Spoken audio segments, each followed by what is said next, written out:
Okay, it says, we are live. I will believe it when I see it on Facebook, and then I'll close Facebook. So, hi guys, hello there. Hello, hi. Right, I've got Thomas Thomas is on the screen, which isn't what I should have done. I should have got rid of him and then introduced him as the big surprise. No, you missed it. Now you'll see me having some tea. Yeah, I'm sorry. So here we are for the latest edition of the Creative Coaching Cafe. I've got this mug. How about you, Marie-Louise? I have this mellow cup.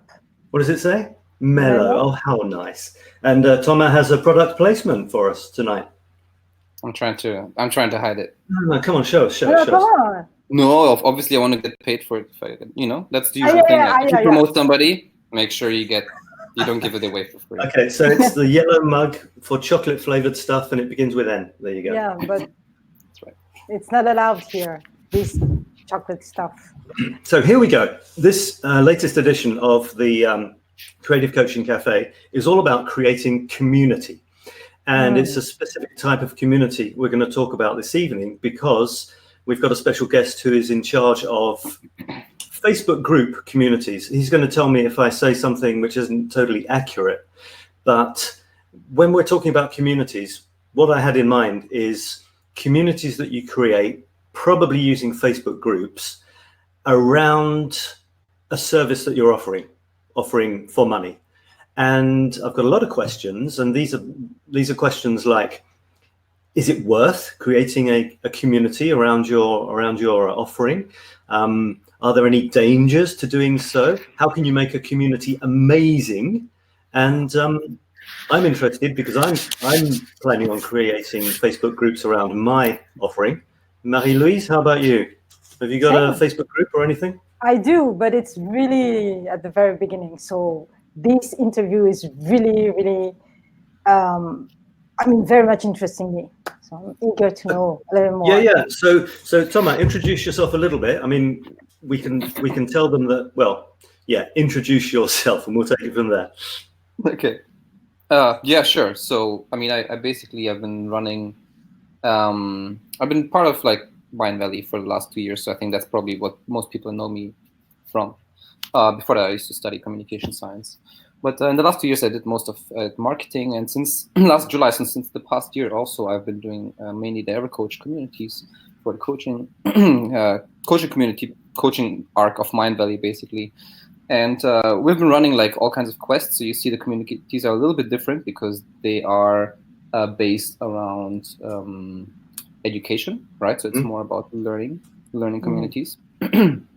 And we don't have many physical events where we come together. So that's the interesting and the more challenging part a little bit. How can you make this something interesting, fun, and people feel connected, although they actually never meet in person? Or they might meet at some point. They might actually develop the desire to meet. Yeah, well, that does happen. We actually make friends. It happens.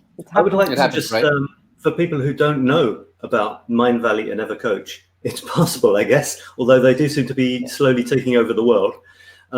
It's an amazing platform for online learning in a very, very modern style. Modern in terms of the way we really learn, through fun, through interaction, through no pressure, and especially through community. I mean, community is one of the big things. 𝗏𝗏 is for general personal development, I would say, covering lots and lots of different areas.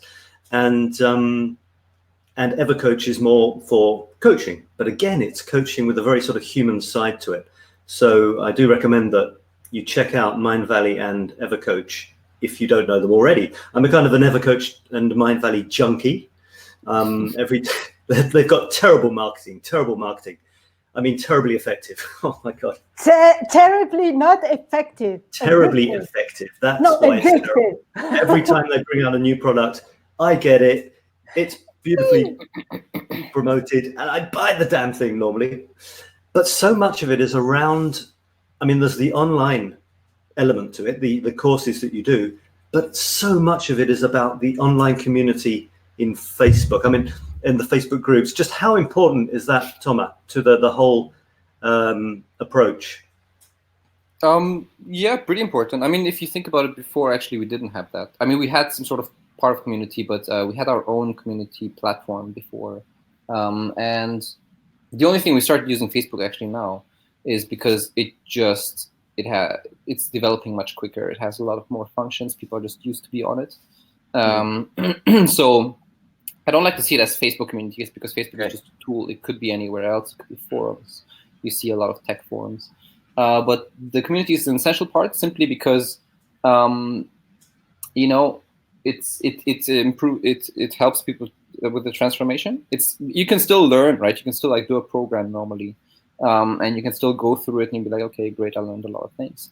But the community element is a very essential part of the Quest technology that we built. Can you just tell us a little bit about how the quests work?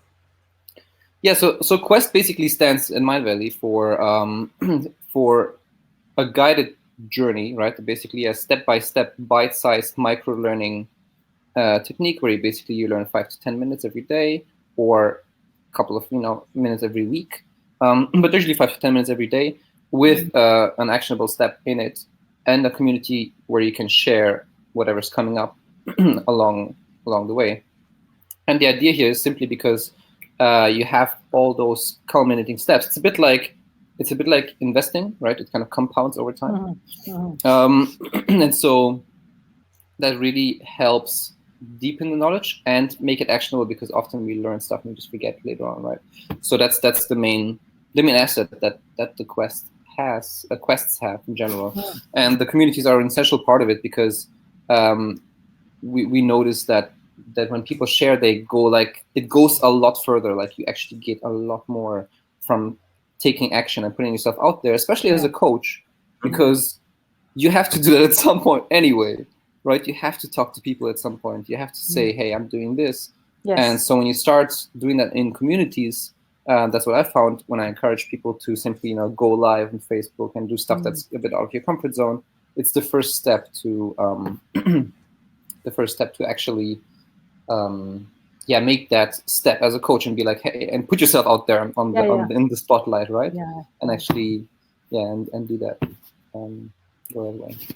So Marie-Louise, you've done some quests with Mindvalley or with other coach. How did you find the community aspect, interacting with others?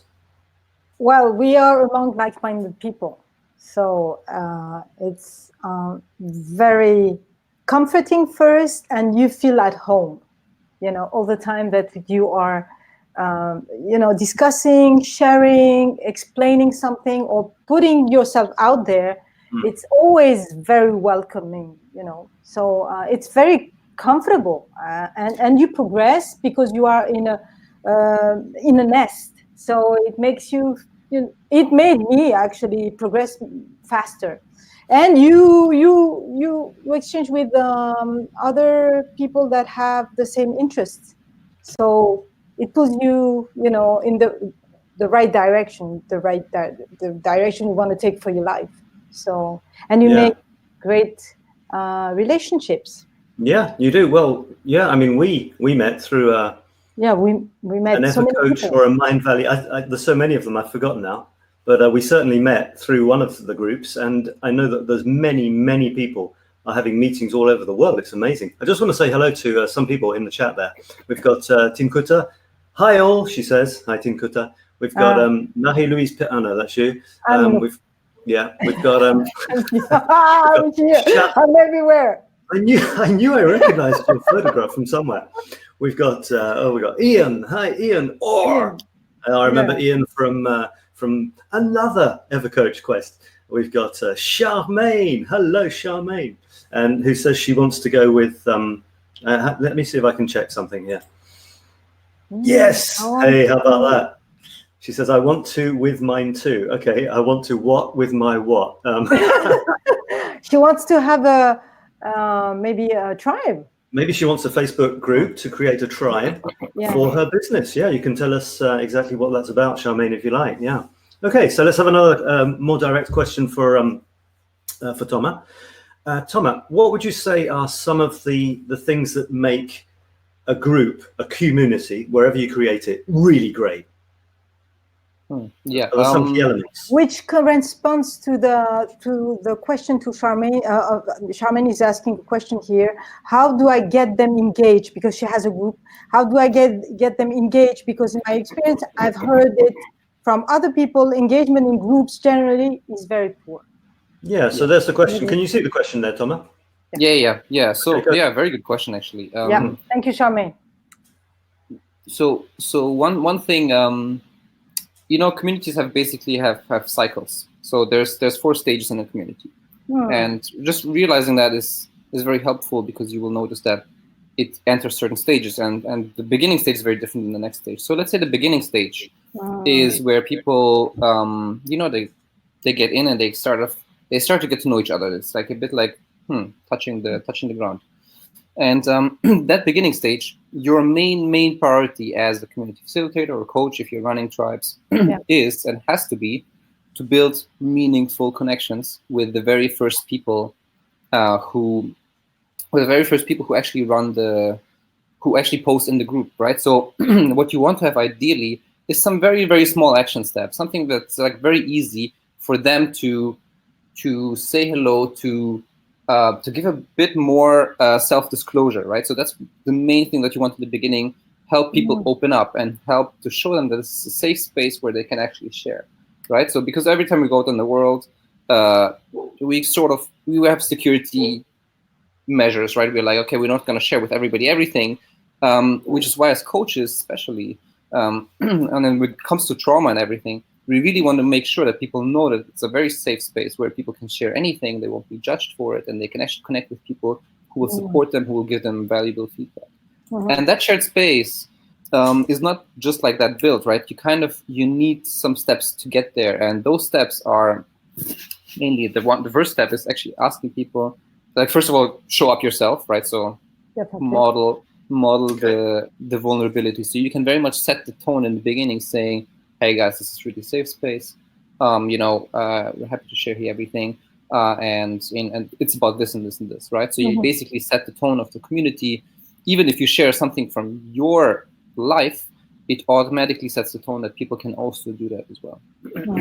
And if you have a program, let's say, normally the first step you would see in most of the communities I run, the first step is make a video, make a 3-minute, 1-minute video introducing yourself in every community. And why is that actually so important? It's because that allows for the biggest amount of self-disclosure as a small step that people can take in the beginning. And if you think about it, like, you would never share anything more with somebody you're not friends with, right? So let's say, if I'm not friends, if you just met, I won't tell you like about my childhood traumas, for sure not. Of course. All right. So that's why it's so important for to help people just say hello and connect online and say, like, video is the closest we can get. It's how Michael Neal says it, like, it's like sex. The best version of it is live, but the second best way is on video. So he said that. That's one of his jokes. Really like that one. So you notice that self-disclosure is a big part. So you really want to encourage people to just share a little part of their life, what's going on right now for them.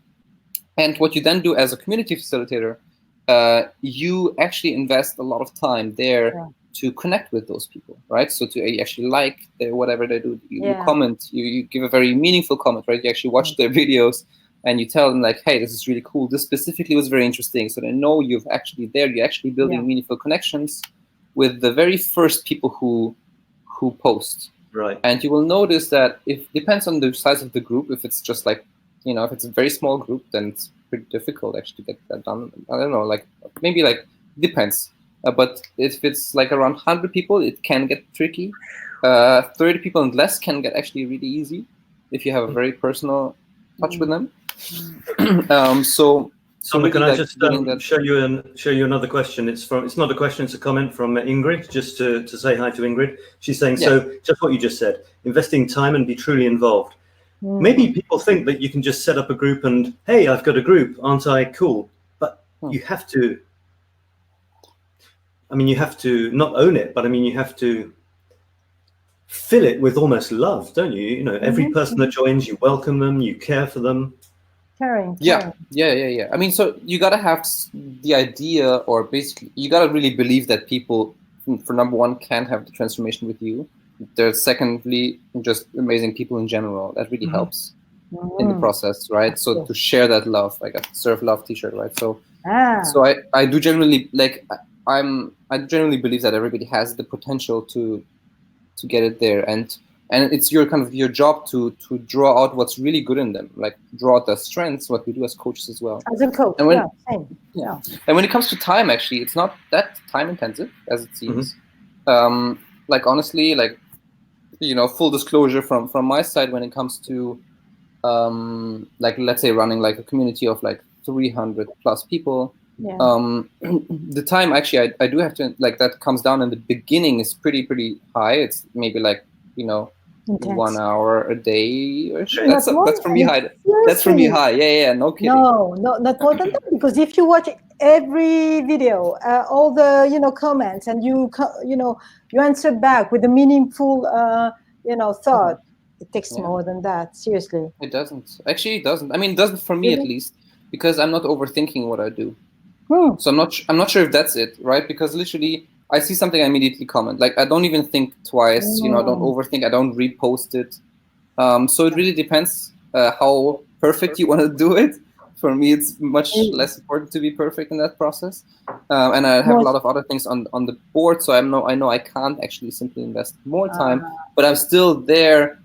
For me, the timeliness is important. So you know, when I run a community, I have it on my phone. So when I see somebody commenting, you know, I check it out right away, or you know, check it out within a day at least, latest, right? And I just try to create that really, like, that safe environment for them to do that. And what you want to do, like, later on in the process, because you will notice that in the beginning, let's say you get people to post a video, right? And you're like, you are their fan, or you automatically become their fan, because they've literally taken an uncomfortable step, which is usually uncomfortable, sharing a bit more of themselves, and you want to see more of that, because the more people share videos like that, that's how they will meet online. So you want to make sure that you know, you're like the biggest raving fan of those people who actually share. Don't over communicate in that sense, right? Don't like post like 15 posts that will kill the person, like, you just can't follow the conversation anymore. But a genuine post totally works. And you will notice, like, the more it goes, depending on the activity of the community, it actually isn't more than let's say like an hour per day is actually quite a lot. It's actually less. Like, honestly, it's actually like half an hour per day. If you run it really well, or less even. In the beginning, it's probably a bit more. But it also depends how much you want to invest in it, for sure. Like, it's your own call. You're talking about a group, running one group. No, multiple groups, actually. But yeah, good point. No, true. So if you run 2 programs at the same time, which I don't assume you do. No. Right. So you can have multiple groups, right? But imagine it like this: like, one group that is like running, let's say, ongoing for like a year, has a certain schedule, right? So you don't make up things on the spot. What you do is, let's say you have some sort of material that guides people through the journey. What you do is, before the group kicks off, before everybody comes together and joins in, you actually go through the content yourself, and you make a plan. You make a content plan of, like, what kind of questions would I like to pose? What kind of things would I like to do every day? And that usually takes me like around 3 hours. Something I go to a cafe on a Saturday or something, go through everything myself, and make literally an Evernote file of everything I want to post. And it's basically a plan that takes all the pressure off. Because you know, you go out in the morning, you're like, this is my go-to plan. This is what I'm gonna do, unless something changes, right? Unless I get a better idea in the process, but I don't have to make it up on that very day. Because that gets difficult, and I see that can take hours, right? Because you have to make up a plan over. Yeah, absolutely. Strategizing the content, and you schedule everything, almost everything, and then you get in the group and you chat. That's it. That's what you do after. No, don't schedule everything.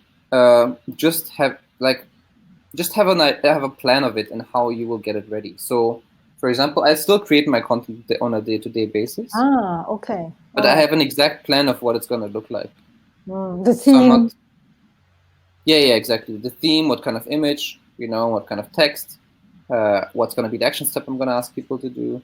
Wow. So, yeah, sure.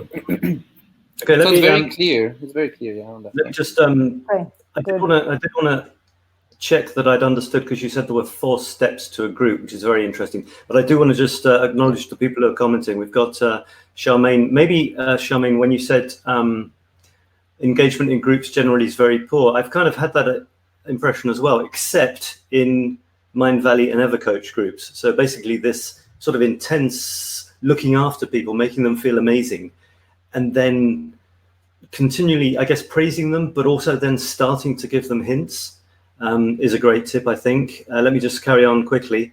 𝗠𝗿𝗏 is saying she's only got 48. That's 48 more than some of the groups I have. That's quite big. Yeah. We've got she's got a welcome post. She speaks to them before they join, or they answer the questions on joining. She gives them valuable posts and resources. See, the difference with maybe people who are thinking of starting groups for their thing and something like EverCoach or Mindvalley. Mindvalley is kind of huge, and people are kind of, they've already bought the product. They bought it. Part of the product is to join the group, whereas we might be kind of trying desperately to get people to join our group, maybe to buy a product later. So it's not exactly the same, I guess. No, I think I see what actually the problem is. So just to 𝗠𝗿𝗏, just to go directly at what you're saying, because I see what you're writing here. Like, I have a welcome post and I speak to them, right? And so you say here, I give them valuable posts and resources to help them with their specific problems. So that's a really important point you put out there, because when we have groups, there's 2 types of things we can do, right? There's one is basically where we give people thoughts, advice, teachings, whatever. And that's usually part of the content that we provide as a course with it. We have that on Mindvalley as a quest. That's why I mostly don't do that, right? So if you still have that, let's say you have a community where all your content is also in the community, you probably want to have 1 or 2 or maybe, certain scheduled times when you share content so people can actually learn from you. And there will be certain times where you actually don't have content, but you actually ask for self-disclosure, right? You give people small steps where they can actually share a little bit part of their day, part of what they do, part of maybe if it's about emotional trauma, right? Maybe share something that they're really good at first, because you know how it is in coaching as well, that people really can do the heavy lifting, like of going into emotional stuff, if they know that they'll still be okay afterwards. Sure. So you really want to go first into their strengths, saying, hey, what are you actually really good at? Let's look at this first, right? So build up resilience, so they can actually go into the deep stuff and then lift it up. So some self-disclosure posts, like 2 or 3, maybe a week can really help to get people slowly connected to each other. And it's simple questions. Yeah. But then actually, I want to share like one thing here, because there's one thing I have actually done wrong for and still was running, but I've been doing wrong for a long time, until I bought a book called Buzzing Communities. So if you want to get something, get the book Buzzing Communities, because it's unbelievable for online communities. Where it basically says your main job, as if you're a community facilitator in this case, is to write about the community. So 90% of everything you post is about the community itself, right? And in almost like all your posts, you'll have to tag people, right? So Facebook algorithms, you will see if you use Facebook groups, function actually pretty easily. If you post something, people might actually not even see it, because there's so many groups they're in. Yeah. So you definitely want to tag people in the post that's relevant for them. I usually tag as many people as possible that I feel have posted before, so I get their response on it. And also, when you, sorry, I lost track. So when you tag people, in that, you will also see that when you like somebody's post, it's very different than when you comment on it, right? So like the Facebook notifications. Yeah. And you see if somebody already somebody liked your post, and you don't go into the group anymore, right? You're like, okay, somebody liked my post, great. Yeah, true. If you see somebody commented on my post, what happens here, I don't see the comment, right? So I need to click on it. I get back to the group. Yeah. I read the comment, and in the process, I possibly also see other people who have posted, and I get interested, and I start reading, and I say, that's why That's why you commenting instead of just liking is super important. That's like one of the strongest things. Yeah, I mean that's a great tip. Yeah, and in that sort of spirit, we're talking about the community is for them, not for us. I have a kind of linked question. It's when you create a group for around your product. In the end, how much should you be selling your product, and how much should you be absolutely not selling your product and just providing free, amazing content to the members of your group? But I did want to say that we've got a comment, and I want to appreciate the people who are writing comments, which is exactly what you're saying, Toma. So we've got a comment. We've got Ingrid. You said, this isn't really a question, so you're going to have to give us more information. Ask a question if you want us to answer one. I've got an English group and a Dutch-speaking group. Okay, but what's the question? Give us a question, we'll answer. We've got Charmaine who's saying, I do tag people. For example, when I did posts on resources on anxiety, I did. And what happened? Okay, did they respond more or not? Charmaine is saying, I always comment. All right, so can you just tell me about that? So how much should a group be pushing your product or more product? And how much should it absolutely not be that? Yeah. Yeah. I mean, I think we don't do it at all. But it depends what your, because we already sold the program before. So our community is just for delivery. But here's the thing: when you of the time. Although Toma, sometimes where you are on a quest, you prepare to another quest, and sometimes you start to slowly selling some other quest. So it's not really, I would put it this way, like, see it this way. Facebook is actually not your best channel for sales. Facebook is actually really poor for sales. So you don't actually want to be selling on Facebook at all. Like when you have communities, what you want to do is give people that value, right? Help people connect, people see the big picture and get them as much as possible. And then let's say you have a product that you want to introduce, which would be a launch in the end. I would assume, right? You don't want to sell all the time. You have specific times when you actually introduce a product. And you can have certain times, during the month where you say, hey, this is the time where we announce new stuff. And that's, you just make that the thing, maybe you can even do it for basically, you can actually ask everybody, like usually everybody has some share. So like, what is it, something you would like to promote today, right? And you can actually then, as an organizer, be like, hey, this is what we're really excited about. We're launching this new thing. And you'll receive that via email. You'll see that a lot of actually social is a lot about awareness, and where people really take action is email. Right. So if you have your email list, which you usually have, because so basically, people on Facebook, they kind of, although they are trying to sell advertising and stuff like crazy, they don't really appreciate people who are trying to sell on Facebook. Because that's how they're being sold. They want it to be a social network where friends are interacting. I think that's why they give a lot of value to people who are commenting and commenting back, because it's human interaction. It's not one person trying to sell. And the way I've heard about Facebook groups as being amazing, and the channel I'm going to go down is you create a Facebook group around your area of interest, and of course you have a product, but it's not for that. It's for establishing yourself as an expert. You created the Facebook group. You give tons of amazing value. You answer genuine questions with genuine deep responses, but you don't sell your product. Would that be a good kind of way of looking at it? You can still sell your product. It's just, you don't really, let me put it this way, you don't put up a link there and say, hey, buy this for whatever the price is. Yeah. Right? So how you usually sell your product is through ads. That's why ads exist. So that's why you have Facebook ads, where you actually sell products. And depending on the price point, if the price point is like above $100, you definitely don't want to sell it directly to a salesperson. Nobody. So you never put a link. You never put a link on a product that you're selling. You never do that on Facebook. No, we do. But if you want to go down this road, it's more. This is like less about communities now. It's much more about. We're going to go back to the product and the communities. But like 2 minutes, But what you do on, if you're about hey, how can I sell my product, which is actually the actual question, right? It's not about how can I sell it on Facebook. different thing. Huh. It's more about how can I actually just make more sales, right? If that's what you're asking, then email is probably your best channel. And if you really want to use that, and if you have different ways of how to do that, look at the price points you're selling. So if let's say your product is like a book, right, like super cheap, like $5 something. Yeah. That's an easy. You don't have to think too much about this, right? And Facebook is basically a place where you don't think too much about stuff. You can totally say like, hey guys, I have a book here, check it out, right? And drop it. Yeah. Or create a proper campaign with proper context around this. You can totally do that.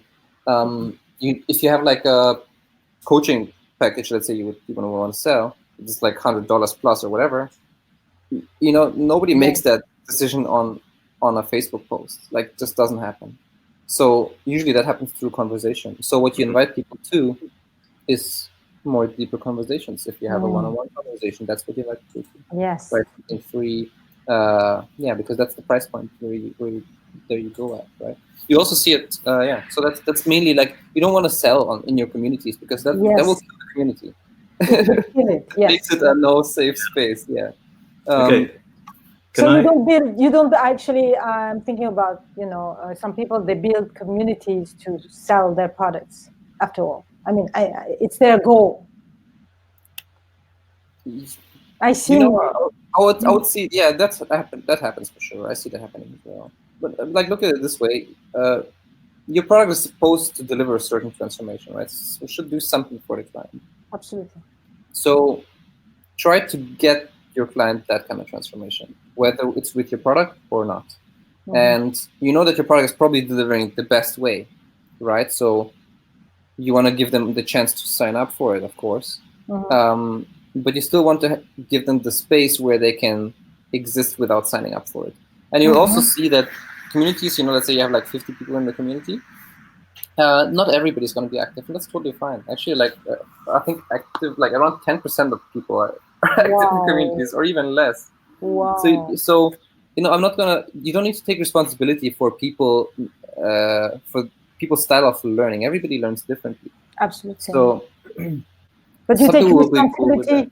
Yeah, you take responsibilities to show up and to model it. I mean, to show them the way, the path. Yeah, that's a great point, isn't it? Not being upset because people have signed up for the group and they never show up. Maybe they're enjoying the content. You don't know.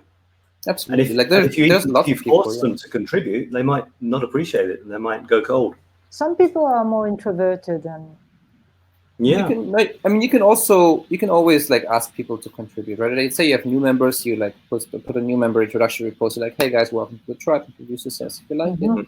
But just understand that everybody has a different style, and that if somebody doesn't engage in your community, it doesn't mean they didn't get the result. They can still get the result, even if they're not engaged in the community. It's more likely that people get more result when they're part of the community, simply because they get just deeper into it. That's why you want to encourage that. Maybe you want to even explain that, guys. Like that's how I explain it, right? I think in the Start Your Coaching Business quest, it was basically like everything is a mini leap. Your coaching business is not a switch off, switch on thing, but it's a little part of steps. Same like with overcoming trauma, everything, right? It's kind of, it takes a while to get there. So incremental steps. Exactly. So we don't want to go immediately like super deep and like turn on the switch. What if we just have step by step, 1 minute, like one mini step at a time, and the community is part of that to share and support you on the way, right? Okay, Toma, I was going to ask you about downsides of communities or things that could go wrong, but I've got a couple of questions.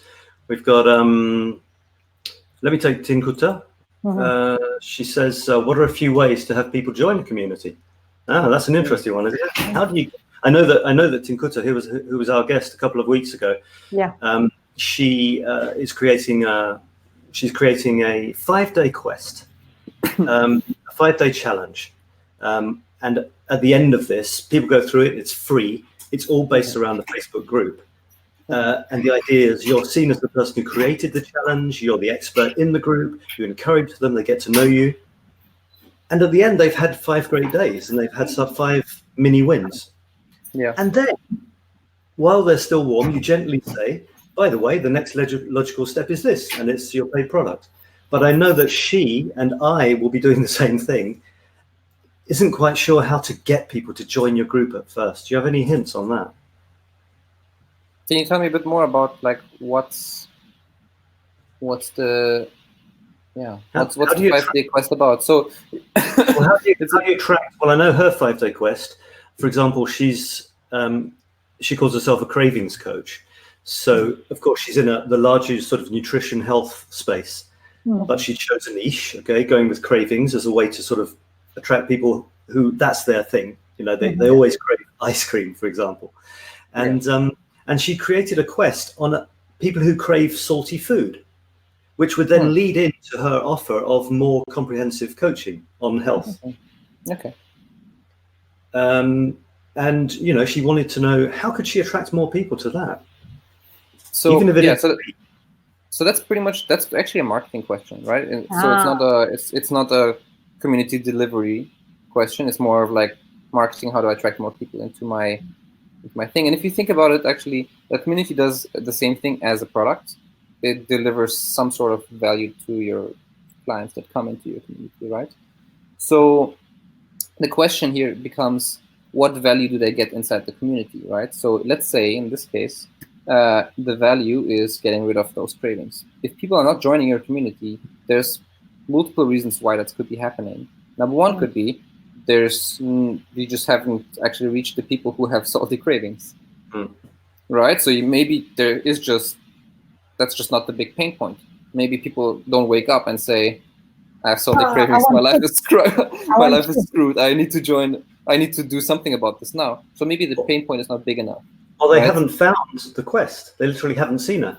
Her marketing that's the second option. Maybe there is a real pain point, but she's not actually reaching the right people. So maybe more marketing stuff here. So maybe Tini, maybe you need to see where are actually people hanging out who are having salty cravings and actually can't solve it. Like, is there places where they actually can't solve it?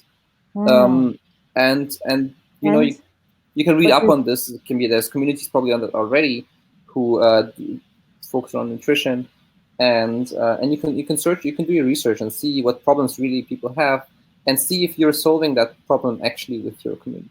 Are you actually delivering that value? Because it seems like your community is your product. It's not there's no other product. The community is your product. If that's the case, you do want to serve a real pain. So you want to know what's really a pain that people can't solve right now, and how to reach them. So then you engage with them, and then you maybe ask them as friends, to be a friend, and then that's how you get people into your group or your community. Yeah, that could be one way. Yeah, I mean, it could be one way. How do you get them, like, from you just talk to everybody you know.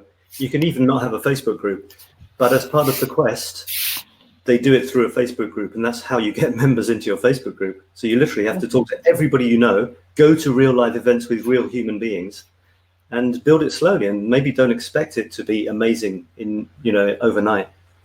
I mean, also the amount of people doesn't necessarily always reflect the quality, right? So you want to be careful with that. But it's still is, if you think about like what's the goal of the amount of people you actually want to get in. Let's say I want to get like 50 people into this first batch of the quest. They can literally have a look and see where do they actually really hang out, and what are some of the groups that already exist around this kind of stuff. Because that's where people hang out and try to solve these questions, right? And there you see that if they actually are able to solve them or not.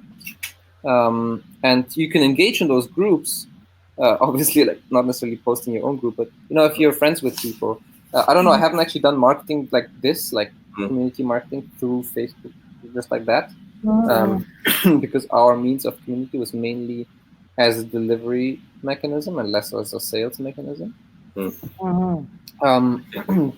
But it can still. Maybe you could get a list. You say, I'm going to have 50 people who say they would do my quest. And when I've got 50 people or 20 people, I'll do it. Maybe that's another way of doing it. I think one of the most effective ways I've seen it actually happening is through creating an event.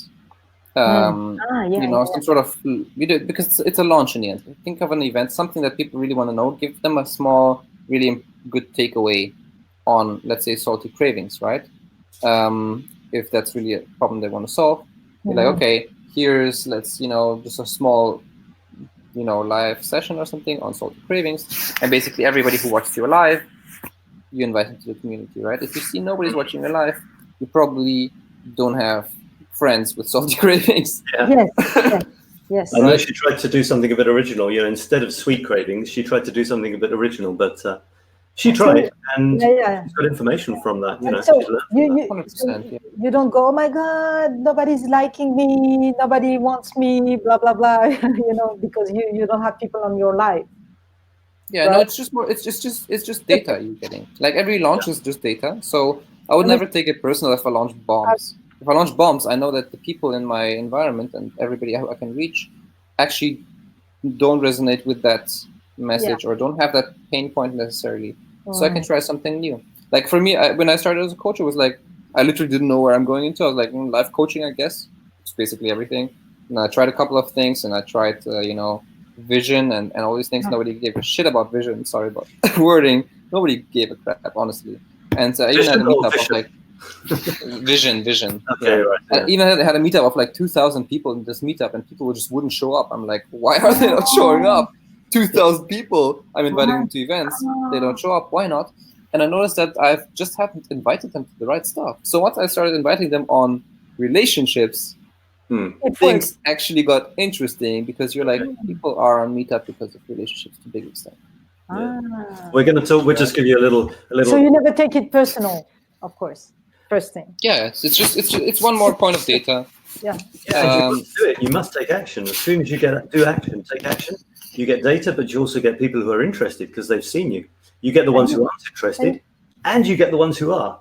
And if you don't do anything, nothing happens. I wanted to just acknowledge Ian, who has written a huge comment. And if I show it, we might have to say bye-bye to Toma. To us. Here we go. Bam! Okay, Toma's gone. All right, oh my God, no, take it out. Let's put Toma here. Or maybe Toma. Okay, at the moment, I prefer putting written content out there with my Facebook page. I really like the format you and Marie-Louise and 𝗟𝗏𝗏 having conversations and seeing what shows up, and having discussions around what comes up makes it feel authentic. I focus my sales more around personal one-on-one conversations, and just love putting my content out there that I know will add value for people that follow me. So he's saying, like, Facebook's is for putting content out there. It's not so much for trying to get clients, but my feeling is that they will get to know you, and if they will know if they want to be your client anyway. Serve with love and lots of free content works best for me. Any comments on that? Yeah, 100%. I mean, you see also with Mindvalley that, people, I mean, it takes people sometimes, what is it, like, I don't know what it was, like 2.5 years something to buy a product. Right. So they've received, it's the marketing, it's the principle of reciprocity. Right. So the more you share, so the more you share, people start liking, and people receive free stuff and your masterclass. At some point they're like, okay, like, I just have to give something back. Yeah, right? It takes between 18 to 2 years to boost your visibility. So reciprocity basically says that, like, when you share free stuff, people in the end will just trust you. But not necessarily if you share free stuff, but more if you share value, no matter if, on either side of the coin. But giving stuff away for free that's actually valuable for people will make them come back, right? And will help them actually see that value in you over time.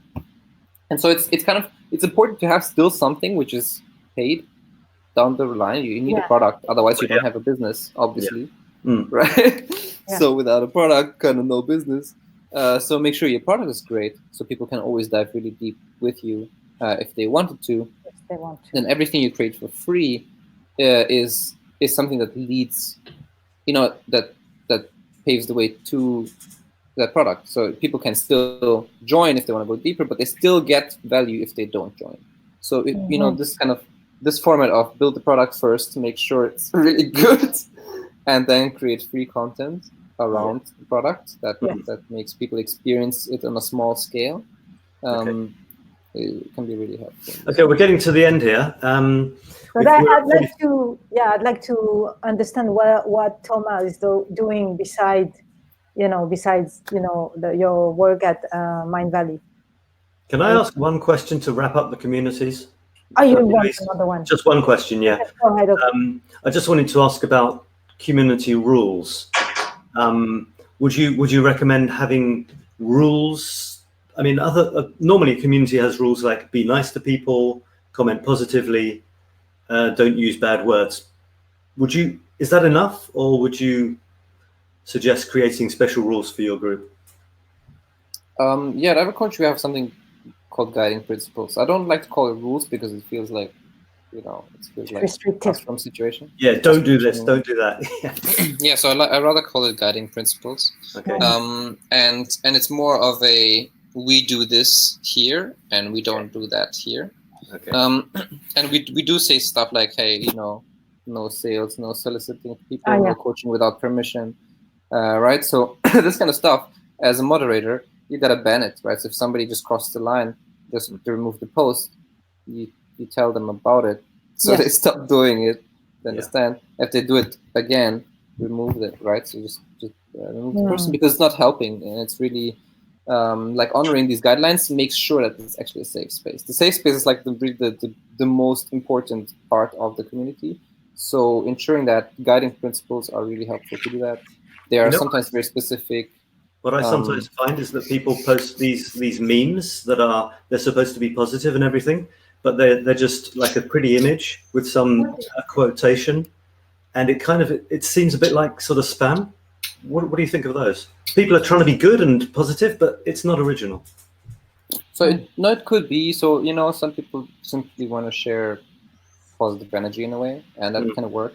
But if everybody did that, that's all it would be. That's the thing. It doesn't start conversations. Yeah, it's not helpful for conversations. So you want to limit them if you can. I would still, we still have a place for them, because it does motivate some people. It is really healing in some way. So we don't ban. It's also impossible if the group's too big. You maybe see the Mindvalley Masters community. It's very big. There's a lot of people posting a lot of that, and I've been trying to kind of actually get it down a little bit. Although it's really hard to get the hold on it. But you notice it doesn't start a conversation, right? It's a broadcast medium then. And you don't want your groups to be a broadcast medium, you want it to be a conversation. Yeah, and normally there's a link to the website at the bottom, and you think, okay.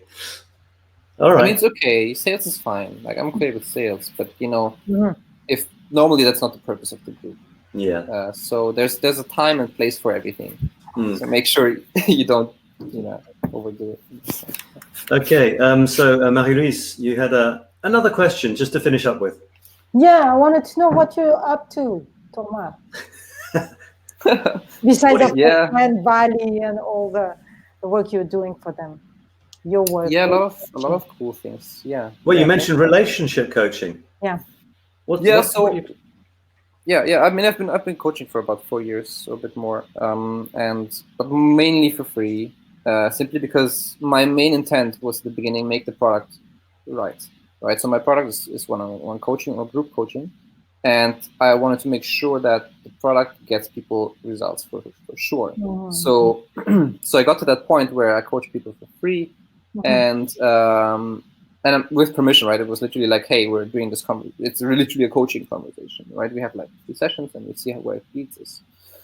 It's not basically let's have a conversation and automatically it's coaching. It's literally it's with permission. So I would get to that at some point, I think last December, where people would come back to me and say, hey, can I do something for you, please? Like, everything changed. And I'm like, okay, I got the product to a place where people actually get such big results that they're probably promoted to everybody they know. And actually, that's exactly what I did.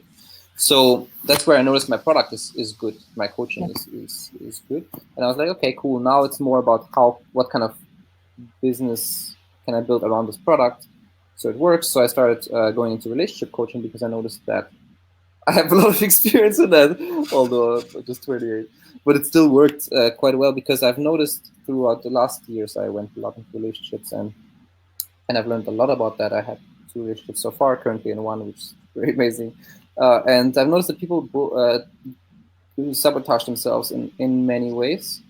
And there's 2 literally very simple steps how they can, if you're single and you like really looking for somebody, how you can actually find somebody, and then literally later on continue it in a non-freak out process, but something which is really helpful for both parties. And I tried it out. I was literally, okay, let me see where that goes.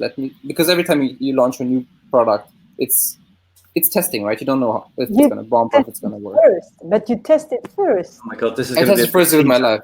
Oh. Yeah, totally. Yeah, I tested first on myself. So I was like, I know it works on myself. Yeah. Let me see if somebody else can experience that in the coaching. And I launched that. I think I had basically 1 client with whom I went through it for 1 month. Mm-hmm. And she got from like single of like, oh, I really don't know if this is going to work out, to engaged. Right? And I'm like, how did you get engaged in 2 weeks? But still, you know, I thought it was a bit too fast. But on the other hand, she was the one directing the process, right? And I was like, okay, if she's cool with that, I'm cool with that. It's fine. And I noticed that there's still really some magic to those 2 steps, right? And I can disclose even the 2 steps for you guys. If you've got a good relationship. This might be when you come back for our second time, because we almost called this relationship coaching or something. Oh, that's right. Yeah, okay, we can do that another time. Yeah. I thought, you know, because we're into the 𝗍𝗏 community. Oh my God, would people kill us if you don't tell us those 2 steps? Not sure. I don't know. It's very cool. It's pretty straightforward. Give us a teaser. But step 1 is basically really knowing on a very detailed level what you want from your life, and asking for that. Asking who? The universe, whoever you come across, right? So so let's say I really want a relationship. I see if I really want, like if I have the chance to actually date somebody, if I have the chance to say to somebody, hey, you're beautiful, I really like you. You know, if I don't do that, I'm actually not asking for it. I'm just thinking that I want it, but I'm actually not asking for what I want, right? Because of reason X, Y, Z. Whatever. And obviously then it's not going to happen. So there's a few. That's like step 1. Basically, is like knowing really what you want and asking for it. And I've noticed that already did a lot of magic. And then going forward, there's obviously relationships are complex, so there's a lot of things that kind of go into place, but it can be kind of summarized in a way where you don't have to stress about things. You can go step by step, you know, and you can really enjoy it, like everything, like the whole dating part, the whole relationship part, everything. And so I noticed step two. So I noticed it's working, and I was like, cool, if this is working, I'm gonna relaunch it again properly. So 1st of August, I start a new group with max 8 people, where we do go through these things. Yeah, exactly. I don't have necessarily on my website. Honestly, it's not there because I just no, because I didn't. What is it called? I felt like people wouldn't actually. It's not going through the website. It's more of a one-on-one conversation. So if I notice, if people are interested in that, if people are like, let's say, single, really want a relationship, I'll talk to them. We have a conversation. We see if it makes sense. And in the end, we'll be like around 8 people starting 1st of August for a month. I think not going to get a step 2. Yeah, I think Toma, you're going to be my next guest, because I'm having, I have a live show, and she wants step 2. That's all. She just wants step 2. Just be honest. No, I'm going to invite you. If you want to show up more in that area of your life. I mean, if you want to be the coach of relationship coach. Yeah. Okay, so he's not giving us step 2. We've just got to accept it. We'll have you back, and you'll be back as the relationship coach. And last thing, sorry, before you guys kill off, like if you guys really want to go deeper on communities, because I know this was about communities. So if you really want to go deeper, like really get the book Buzzing Communities. Okay. If you have mainly online communities, that's mainly for online communities. Because it's really like, I mean, it blows my mind completely. it's very detailed, very data approach, and it explains a lot of things. Makes it very easy for you to. Okay, it looks like we've lost Marie-Louise. Can you see her, Toma? No. I just pressed the button. Okay, I've had enough of her. So boom, she went. She's probably crying now. Okay, so buzzing communities. I might have to say goodbye all on my own. I was going to just put up buzzing communities again, seeing as you recommended it. All right, so she's gone. I don't know why. I'm sorry, Marie-Louise. I'm going to thank you, Toma. That's 1 hour. That's pretty amazing. Well, 55 minutes. You've given us fantastic content. She's back. You know what? My battery. It didn't work. It didn't work. My battery went. I don't know. I didn't. Did your husband plug you in again or something? Yeah. Yeah. All right. Can you hear me? Yeah. But so we're just going to say goodbye anyway, actually, and thank Toma for his very, very rich content on creating communities. Amazing. You're an amazing. Honestly, you're an amazing community manager. Leader. Any groups you say, he's there. He's everywhere. He's positive. He's giving great feedback. So encouraging. Really, really amazing what you're doing. Thank you, guys. I appreciate it. Yeah. So I want to be more like him, but that's not really. No. Yeah. Well, I do and I don't. But if it's the community I'm trying to create, then I definitely have to be a bit more like him. Cool. Yeah, I love what you built here, guys. By the way, like really cool stuff. Thanks for inviting me as well. Yeah, well, no, we'd love to have you back on the relationships in a few weeks, maybe.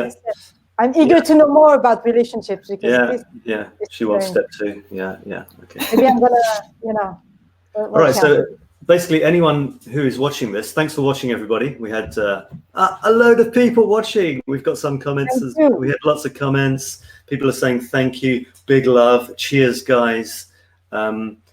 Charmaine is saying he can be my guest too on the Charmaine show. Oh.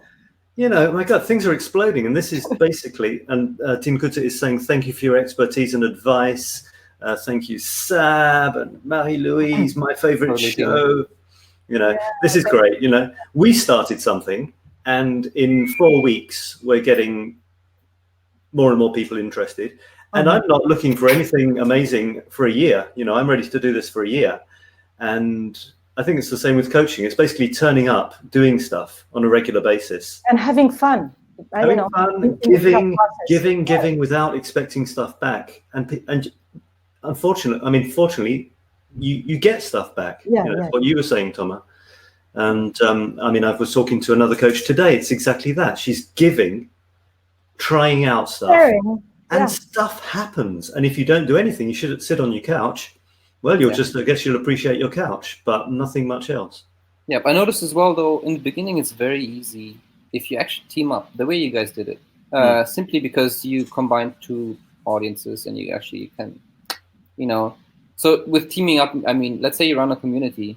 Why not run a community where 2 people are the admins, right? Where 2 people are actually, some is owning the process, some is owning this. Because with 2 people, it's much, much easier to, first of all, overcome the problem of authority, to overcome the problem of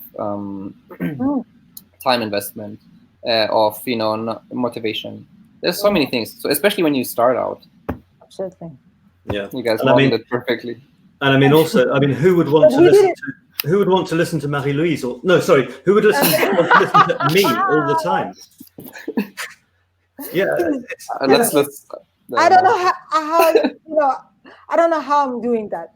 I don't know. But you're gonna see some backstage. Yeah, no, Marie-Louise has got it all worked out. I do the work, she does the smiling. It's just a perfect team. So we better go. We better go before this turns into some sort of weird love fest. Okay, guys. Amazing. Thanks a lot. It's late for you, or it's about almost 9, 10. For you, it's the same hour? It's the same. Yeah. I heard his phone going. He's got people saying, where the hell are you, man? We're waiting. All right, guys. So good night. So much. Good night, everyone. Get in touch if you want to be our guest. If you've got a speciality you want to talk about like this, we're waiting for you. That's it. Thank you all. Thank you, Toma. See you next week. We don't know who our guest is yet. Maybe it's going to be you. Bye for now. Bye-bye.